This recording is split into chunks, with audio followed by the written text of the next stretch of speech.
నమస్తే. Welcome to our channel. ప్రస్తుతం మనతో సీనియర్ జర్నలిస్ట్ దాము బాలాజీ గారు ఉన్నారు. వారితో మాట్లాడదాం. సార్ నమస్తే సార్. నమస్తే. సార్ నిన్న కుషాయిగూడలో ఒక హృదయ విదారకరమైన సంఘటన జరిగింది. కట్టుకున్న భార్యని భర్త అంటే 7 నెలల గర్భిణి ఆవిడ. సో ఆవిడని తన్ని విపరీతంగా హింసించి చంపేశాడు. అంటే నిజంగా చూస్తే ఒక నరరూప హంతకుడు, క్రూర హంతకుడు అని పేరున్న ముద్రున్న వాళ్ళు కూడా ఇంత దారుణంగా అయితే హత్య చేయరు సార్. నిజంగా చూస్తేనే చాలా బాధ అనిపించింది. అది అందులో ఆశ్చర్యం ఏంటంటే ప్రేమించి పెళ్లి చేసుకున్నారట. అంత ప్రేమించి పెళ్లి చేసుకున్న భార్యని అతను అంత దారుణంగా, అది గర్భంతో ఉన్న భార్యని అంత దారుణంగా ఎలా చంపగలిగాడు? ఇంకొకటి, నిజంగా ఈ రోజుల్లో ప్రేమ వివాహాలు చాలా ఎక్కువగా జరుగుతున్నాయి. అసలు ప్రేమించుకునే అబ్బాయిలు కానీ అమ్మాయిలు కానీ దీని నుంచి ఏం నేర్చుకోవాలి సార్? ఈ మధ్యకాలంలో చూసిన ఘోరమైన సంఘటనలో ఇది ఒకటి. యాక్చువల్గా ఏంటంటే కుషాయిగూడలో నాగార్జున నగర్లో ఒక ఇంటి నుంచి దుర్వాసన వస్తూ ఉంటే చుట్టుపక్కల ఉన్న వాళ్ళు అక్కడ పోలీస్ స్టేషన్ కంప్లైంట్ చేశారు. అది మొన్న 18వ తేదీ జరిగింది ఇది.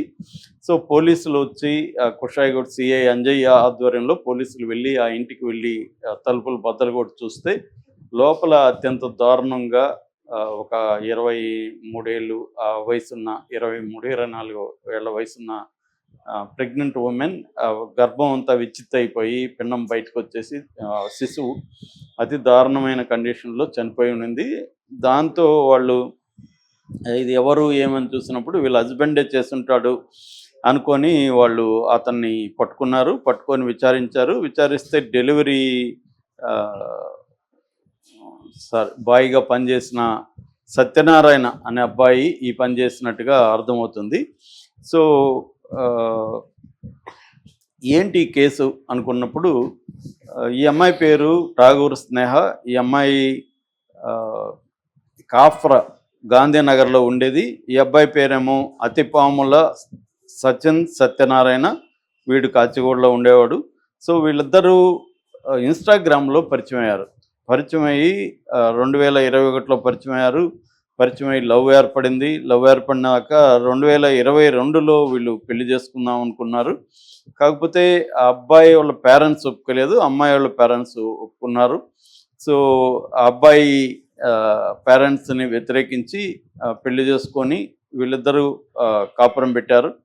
కాపురం పెట్టిన తర్వాత 23లో ఒక బాబు పుట్టాడు. ఈ అబ్బాయి ఏమో ఈ సత్యనారాయణ అనేవాడు అప్పటికి డెలివరీ బాయ్గా పనిచేస్తున్నాడు. కానీ సరిగ్గా ఉద్యోగానికి వెళ్లకుండా ఉండడంతో ఉద్యోగం పోయింది. ఉద్యోగం లేకుండా అల్లరి చిల్లరి తిరగడం ఇలా చేస్తున్నాడు. దాంతో వీళ్ళిద్దరి మధ్య గొడవలు మొదలైనాయి. అంటే ఫస్ట్ వీళ్ళకి గొడవలు రావడానికి కారణం ఆర్థిక కారణాలు. అక్కడి నుంచి ఇతను ఆ కొడుకుని అమ్మేద్దామని ట్రై చేశాడు. ఎవరో అడిగారు కొడుకుని అమ్మితే డబ్బులు ఇస్తామని చెప్పి కొడుకుని అమ్మేద్దామని ట్రై చేస్తే ఈ అమ్మాయి ఏం చేయాలో తెలియక, అంటే పేరెంట్స్ కూడా గట్టిగా నిలబడిన టైప్ కాదు. దాంతో ఈ అమ్మాయి అక్కడ కుషాయిగూడ పోలీస్ స్టేషన్లో కేసు కూడా పెట్టింది. అప్పుడు కేసు పెడితే వాళ్ళు ఈ అబ్బాయిని పిలిచి మరి కొట్టారా బెదిరించారా తెలీదు. ఈ అబ్బాయి కౌన్సిలింగ్ ఇచ్చి వదిలేశారు. దాంతో ఈ అమ్మాయిని బిడ్డని తీసుకొచ్చి కొడుకుని పోషిస్తుంది. దాంతో కొంతకాలానికి ఆ బాబు చనిపోయాడు అనారోగ్య కారణాలతో. ఈ గొడవలో వీళ్ళిద్దరూ విడిపోయి కొంతకాలం దూరంగా ఉన్నారు. కానీ ఈ అమ్మాయికి అతనంటే ఇష్టం ఉంది. అందువల్ల అప్పుడప్పుడు అతన్ని కలుస్తూ ఉండేది. ఆ తర్వాత మరి అమ్మాయి ప్రెజర్ చేసిందా ఇతను చేశాడే కానీ మళ్ళీ కలిసి ఒక దగ్గర ఉందామని డిసెంబర్ నుంచి ఇల్లు తీసుకొని ఉంటున్నారు. సో ఈ క్రమంలో ఏమైందంటే ఆ అబ్బాయికి ఈ అమ్మాయి మీద అనుమానం వచ్చింది. మరి ఈ అమ్మాయి ఫోన్లలో ఎవరితో మాట్లాడుతుందో లేదు తెలియదు, కానీ ఈ అమ్మాయి నాతో దూరంగా ఉండి కూడా ఎట్లా ప్రెగ్నెంట్ అయింది అన్న అనుమానం ఇతనికి రోజు రోజు బలపడింది. ఈ బిడ్డ నా బిడ్డ కాదు, ఈ ప్రెగ్నెన్సీ నా వల్ల రాలేదు అని నమ్మడం మొదలుపెట్టాడు. ఆల్రెడీ ఇతను మందు తాగుడికి, డ్రగ్స్కి ఇలా కూడా అలవాటు, గాంజాకి ఇలాంటి వాటికి కూడా అలవాటు అయినాడని చెప్తున్నారు. ఈ క్రమంలో అబ్బాయికి ఏంటంటే ఈ అమ్మాయి నాకు ద్రోహం చేసింది అన్న అభిప్రాయం ఏర్పడింది. ఈ పెళ్లి వల్ల కదా నా జీవితం నాశనం అయిపోయింది అన్న మూడ్లోకి వెళ్ళిపోయాడు అతను. దాంతో అమ్మాయి మీద తీవ్రమైన కక్ష పెంచుకున్నాడు. రాత్రులు నిద్రపట్టేది కాదు అబ్బాయికి. దాంతో మొన్న కూడా ఏం చేశాడంటే 16వ తేదీ రాత్రంతా నిద్ర రాకుండా ఉన్నాడు. ఈ అమ్మాయి ఏమో మామూలుగా ఎవరైనా కూడా తన భర్తతో ఉంటే ప్రశాంతంగా నిద్రపోతారు కదా స్త్రీలు, అలాగా నిద్రపోతుంది. వీడు అర్లీ మార్నింగ్ 5:30కి లేచాడు. 5:30 వరకు చూశాడు.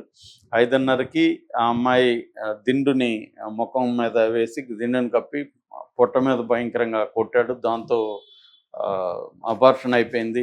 బ్లడ్ అంతా వెళ్ళిపోయి అమ్మాయి చనిపోయింది. దీన్ని నేచురల్ మర్డర్ ప్రమాదంలాగా చూపించాలని గ్యాస్ సిలిండర్ని ఓపెన్ చేసి దానికి నిప్పు పెట్టి దాన్ని ట్రై చేశాడు. బట్ సిలిండర్లో గ్యాస్ లేదు. సో దాంతో ఇతను భయపడి ఏమన్నా జరుగుతుందేమో అని తెలుసుకొని పారిపోయాడు లాకేసుకొని. తర్వాత స్మెల్ వచ్చింది, చేశారు. సో ఇది బేసిక్గా ఏంటంటే ఈ అమ్మాయికి అబ్బాయి విషయం మనం ప్రత్యేకంగా మాట్లాడుకుంటే ఈ అమ్మాయి చిన్నపిల్ల. ఫోటో చూస్తే కూడా చాలా లేతగా అలా ఉంది, చిన్నపిల్లలాగే ఉంది. 23 ఏళ్ళు కూడా అనిపించట్లేదు ఫోటో చూస్తే. సో ఈ అబ్బాయికి కూడా పెద్ద ఏజ్ లేదు, అబ్బాయి కూడా చిన్నవాడే.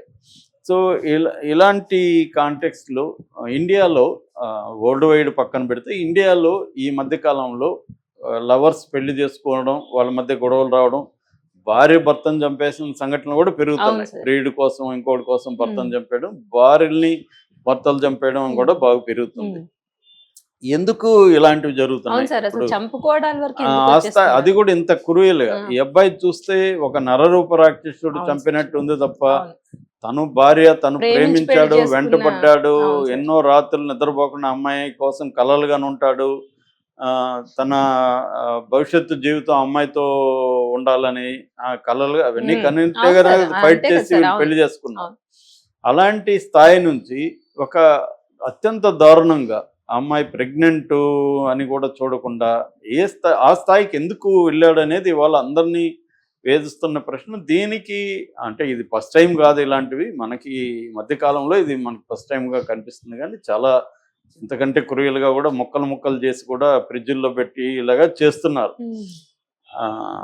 అంటే దీనికి కారణాలు కానీ మనం అన్వేషిస్తే సైకాలజిస్టులు దీని మీద ఎప్పటి నుంచో రీసెర్చ్లు జరుగుతున్నాయి. ప్రధానంగా చెప్పేది ఏంటంటే ఇట్లాంటి పెళ్ళిళ్ళలో ఎక్స్పెక్టేషన్కి రియాలిటీకి ఉన్న గ్యాప్. అంటే ఒక రొమాంటిసైజేషన్లో లవ్ చేస్తారు. నా దృష్టిలో అయితే లవ్ అనేది ఇల్యూజన్ బేసిక్గా. సరే పక్కన పెడితే వాళ్ళు అనుకునే లవ్ కూడా ఒక రొమాంటిసైజేషన్ ఉంటుంది. అవతల వాళ్ళని ఊహించుకుంటారు. సో అందుకే మేము చాలాసార్లు అంటాం వీళ్ళిద్దరికి పెళ్లి చేస్తే తెక్క కుదురుతున్నాయి.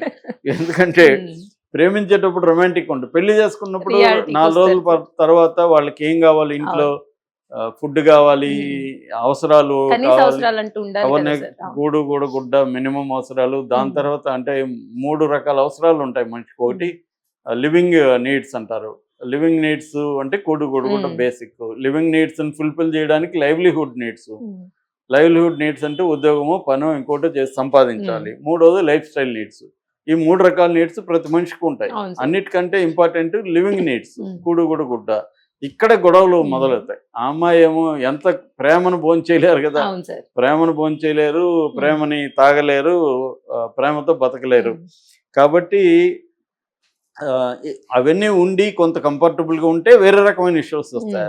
అవి అప్పుడు కూడా రావని చెప్పలేము. ఈగోలు వస్తాయి, అఫైర్లు వస్తాయి, ఇవన్నీ కూడా వస్తాయి, అది వేరే. కానీ ఇది ఒక కారణం.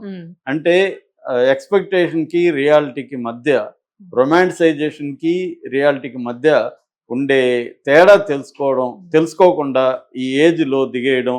అందుకని ప్రేమించిన ప్రతి ఒక్కరు ఏంటంటే ప్రేమిస్తా సరే వీడు జాబ్ ఏంటి, వీడి పొజిషన్ ఏంటి అనేది అమ్మాయిలు ఆలోచించాలి. అట్లాగే రేపు పొద్దున మా ఇద్దరి మధ్య సమస్య వస్తే, కాన్ఫ్లిక్ట్ వస్తే ఎవరు ఇన్వాల్వ్ అవుతారు? అమ్మ వాళ్ళు ఈ పెద్దవాళ్ళని ఎదిరించిన పెళ్లిళ్ళల్లో ఈ ప్రాబ్లం ఉంటుంది.